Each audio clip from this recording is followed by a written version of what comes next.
Hey, welcome to the channel. So what we're going to do today is we're going to create a really simple randomizer.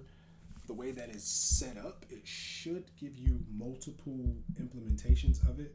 But today we're going to just make something that's really, really simple.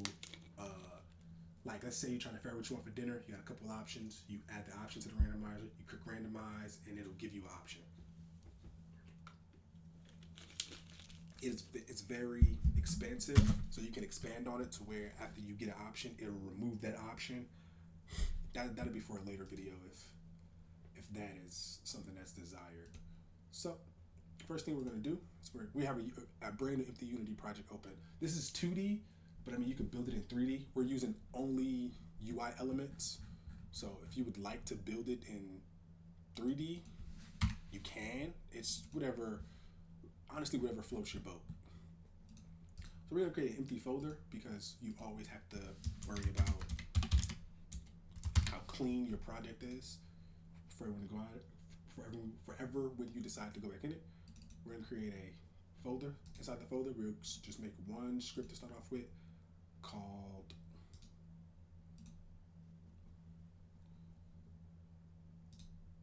one script. We messed up. Delete that one. It's going to have the wrong name if we just used it like that. So we'll just create a new C# script. We're just going to call it randomizer. Simple. Let Unity compile it up. Then we'll hit enter. We'll open up our randomizer. And we use Visual Studios. I use Visual Studios. So now that the randomizer is open, we're going to get rid of the update function. We have no need for the update function with this. We're not updating anything every frame or anything like that, but we will use the start function. We'll use start function a little bit later. Actually, we'll just get rid of start function too, because we're not going to use it right now. We'll use it a little bit later. So the first things we need to do is we need to create a list and a string. The list is going to hold all of the options, things that you added to. The list is going to hold everything that the randomizer can cycle through to choose something from. And then the string is going to be what it actually chose and outputs to the user. So we're going to make a public list of type string. And we're going to call it options. Okay, and the reason we're using the string instead of an array is because a string, you can expand a string. You can add a list. You can add more things to a list. It's not a definite number. An array, whatever you add to the array, that will always be how big the array is. But you can make a list larger, you can make a list smaller. And then we're going to do a private string called selected item. Boom. Two easy, simple variables. Now after that, we need to make a function that is going to actually cycle through everything and find you a item. So we make a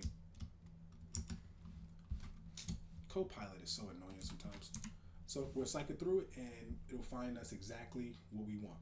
So the first thing we're going to do is we're going to do an int random index, normal C# naming.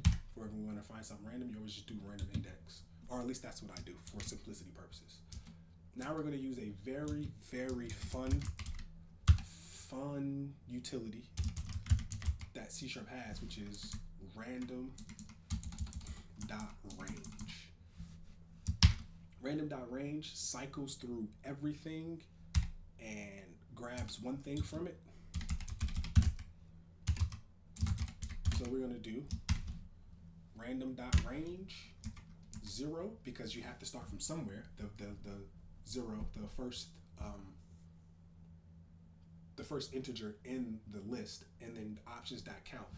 Options.count was going to count through everything inside the string, and that's what we're cycling through. So the first item to the last item. Now this is where our private string comes in. Private string. So now we're going to set the selected item to options dot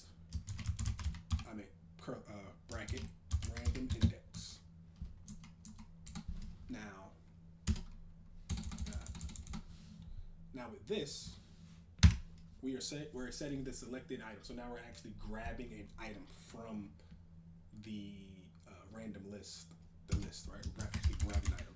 So now, for purposes, now we'll just debug it just to see if it's working properly. So we're trying to debug it to make sure it's working properly, right? So now we're gonna compile it. Let's make sure everything compiles, because sometimes it don't. I'm not the greatest at this. We have an error, but it says something that we don't care about. So come in here. Now, let's close that out. Minimize it. So now now we have our script in place, right?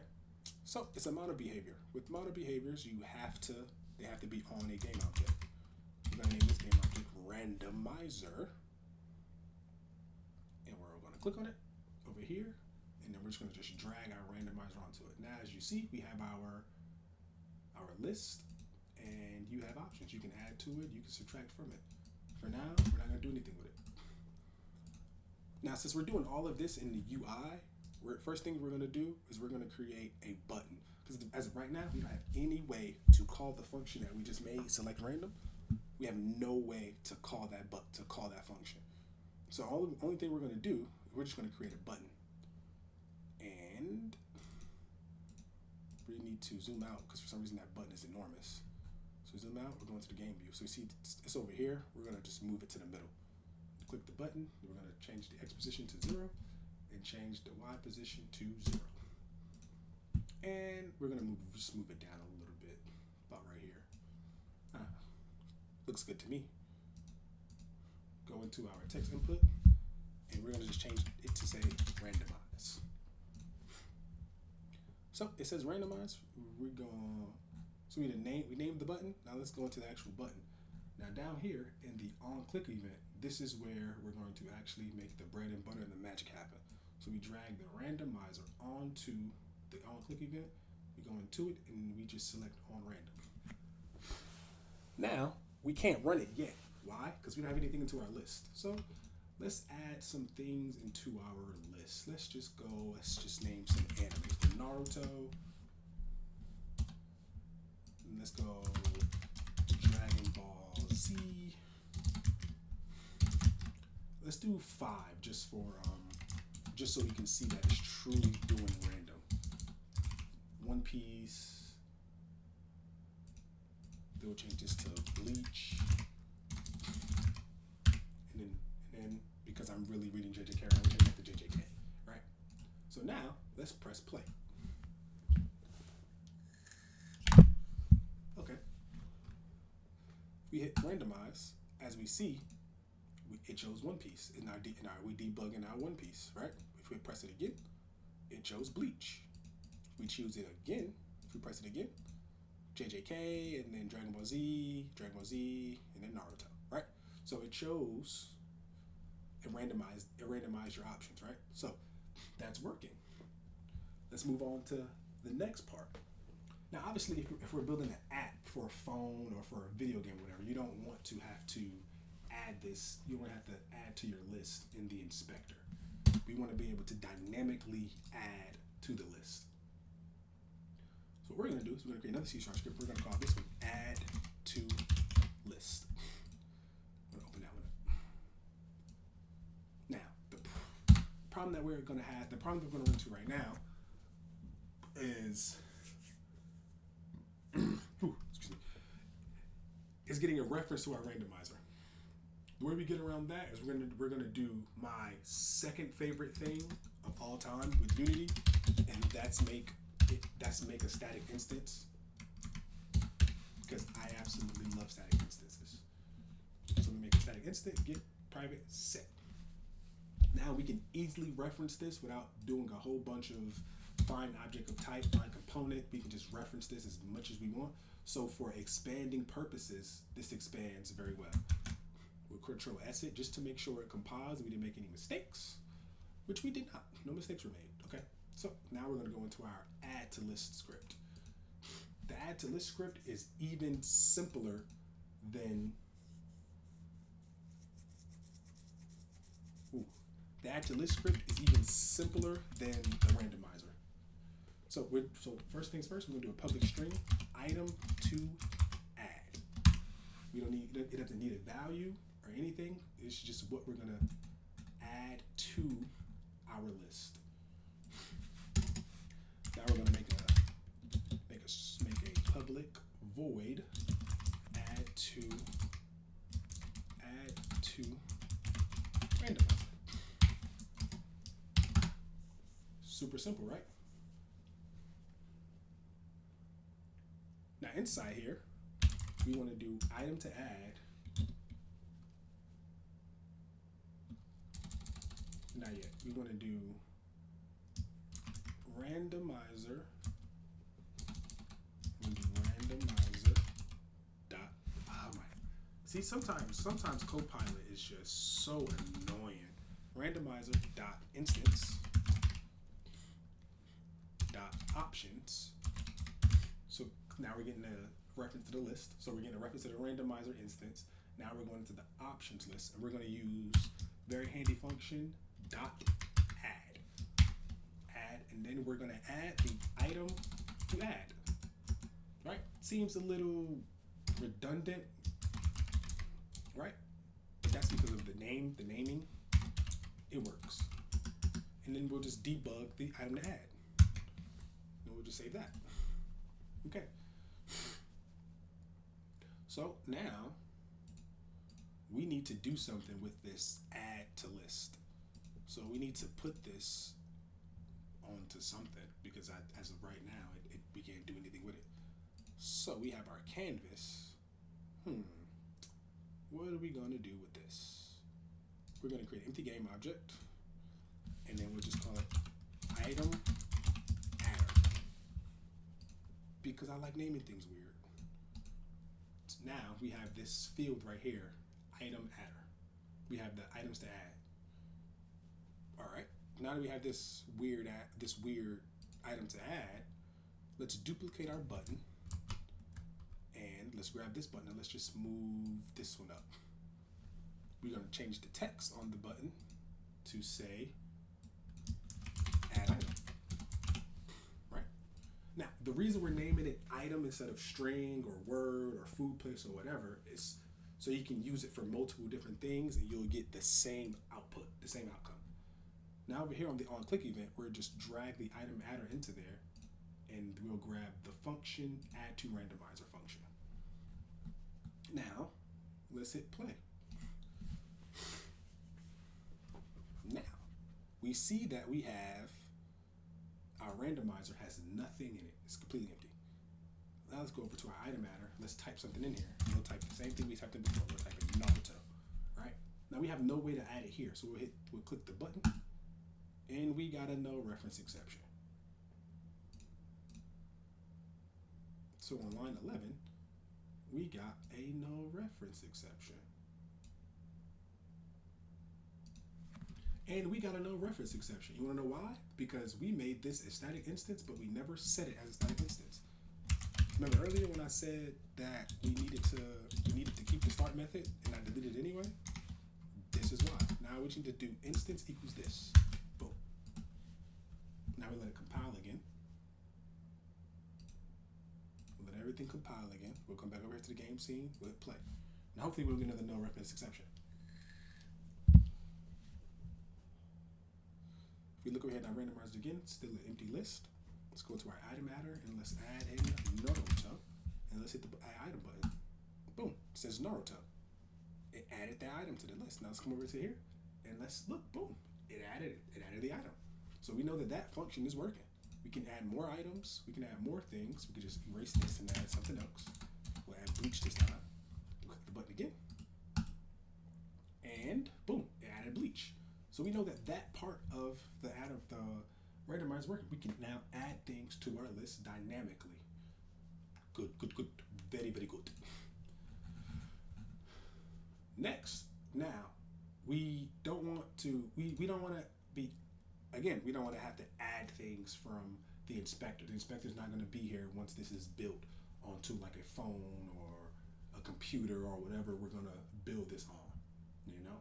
So now what we want to do is we want to create an input field. Now, before we add the input field onto the canvas, we're gonna do logic to make the we're gonna write the logic first before we do the visuals. So first thing we need is we need a private text mesh pro. I'm sorry, I'm skipping ahead. I skipped the step. Before we get to that, we want to do a private TMP underscore input field, and we're gonna name it input field. Right? Now, if we're gonna use TM Pro, we have to add the TM Pro.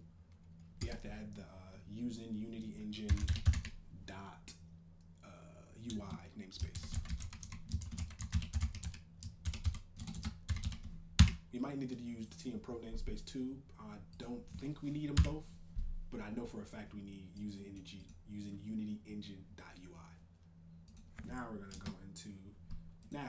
we're gonna add item to add. Now we need to get a reference to what we put into the input field, turn that into the item to add, and then we add that into the list, right? And to do that, super simple. We go item to add equals input field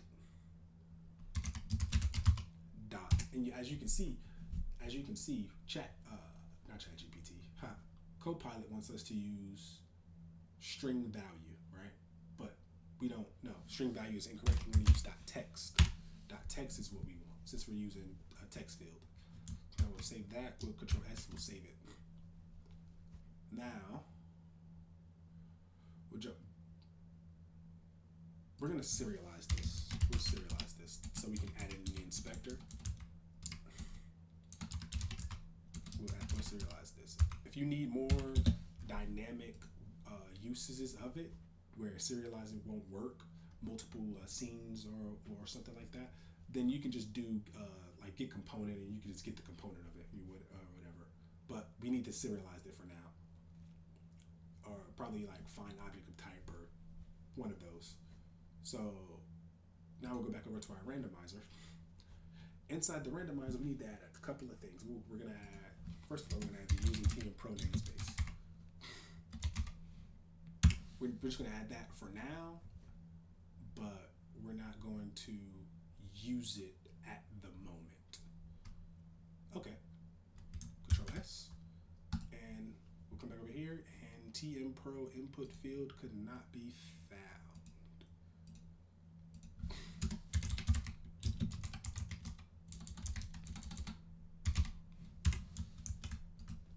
So like I thought, I needed both of them. I needed the TM Pro namespace and the Unity Engine AI namespace. All right, so we're looking pretty good now. Everything compiled. We have our two scripts that we need. Now we're going to create a TM Pro input field. It took me a very, very long time to learn how to use this input field properly. It took me a very long time. One thing we're gonna make the input field a little bit bigger. Not that big, just a little bit bigger. And then for the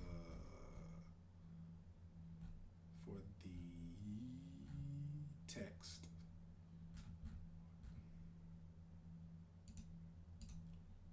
yeah, okay. And then we'll just make it a little bit bigger. So now we're going over here to the item adder. We're just going to drag our input field into the item adder, right? Then we're going to hit play.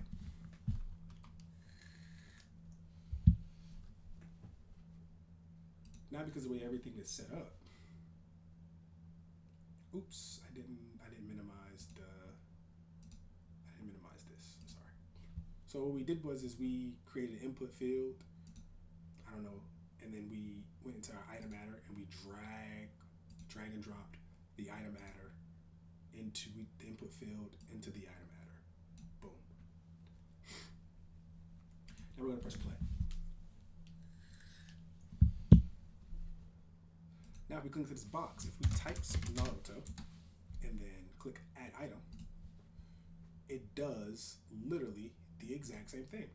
But now we're not adding it from the inspector, we're adding it from the scene. JJK, as you can see, it works. It adds it to the scene. Now, let's do it one more time so we can see that it's still going to work all the same. We'll go JJK, and then we'll go Yu Hakusho. I think I spelled that properly. I spelled Yu Hakusho wrong. Well, let's go Death Note. Just random animes. And then let's do Black Clover. That'll be the last one. Black Clover. Now we'll click on our randomizer over here, and then let's see. We have 4 items in here, right? So let's hit randomize.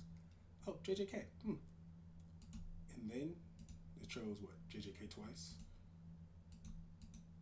Black Clover, Death Note. See? Now it's choosing different things. Oh, I messed the scale up. Oops. Okay. Now we're gonna do one last thing. We're actually gonna make this smaller. We don't really need it that big. We'll make it smaller. So let's just reset it. Why did it reset like that? That's so ugly. Ugh. Okay, we'll just leave it like that. Let's move it over a little bit. Just kind of center it a little bit more. Seems a little uncentered. Okay. Now there's one more thing that we need. And the last thing that we need is we're gonna need a output field. So that we can just use a regular TextMesh Pro. So we're going to create an empty game object. We're going to call this output.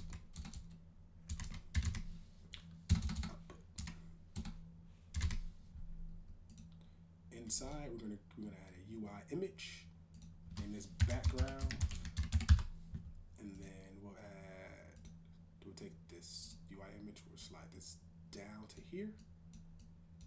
So let's move everything up. So let's move input field. Let's move that up. Let's put this at the top of the inspector so we can see it easier. And then change this to randomizer so we know what we're doing. We're renaming this one to add item. All right. Now we'll grab zoom back out. We'll grab item above. Oops, that's not what we wanted to do. Add item above. Why is it being weird? Okay, now we want to just slide this up some. Then we'll slide the randomizer up. And then now we can make this look like something. Just click on the background, we'll grab this, the rect tool. Then we'll just bring it up like that, do it like that. Just give it a little bit something. Try to make it this around the same size as the input field. Then we're gonna add another TextMesh Pro. I said another, but we're gonna add TextMesh Pro object, bring that down, change the color of the text to black so you can actually see it. Zoom in a little bit, grab the rect tool, and then we're going to just make it about the same size as the background we just made. Just make it the same size. Now this field right here, what this is going to do, we're going to write logic so that everything you type outputs to this field. We'll put it in the middle. So it'll output it right to this field. Now that'll be the last step in our randomizer. So let's go back into our code, and we're going to add just 2 things. We're going to add 2 things. First things first, we're going to add a serialized field. We're going to add a serialized field. We're going to call this just a private. It's going to be a text mesh pro UI output text. We already have the Tinian Pro namespace, so we're good there. Now All we're gonna do is we're gonna do output text dot text equals selected item. Now, Copilot almost has this exactly correct. What it didn't add was it didn't add the to string part. We have to make it a string so it can show up on the screen. All right, so now we'll go back here. Now, if we press play, we're gonna add some random things to it. We're just gonna put A, S, W, G, just random stuff we're gonna add. We probably added something into the randomizer more than once, which is fine, but you see we have 8 elements, right? Oh, we forgot something. We made that serialized field. We never dragged that in. So let's drag that in. So we're just gonna do A, B, C, D, E, F, G, H. Boom. So now we have 8 items into our randomizer. Now, if we hit randomize, we got something random. We hit it again. See? Now it's randomizing based on what we added. Now, so this doesn't say new text. It's an easy thing you can do is you can just remove the text. So there's nothing there. But yeah, that's a simple randomizer. You can use it in so many different applications. If you enjoyed the video, like and subscribe. Thank you.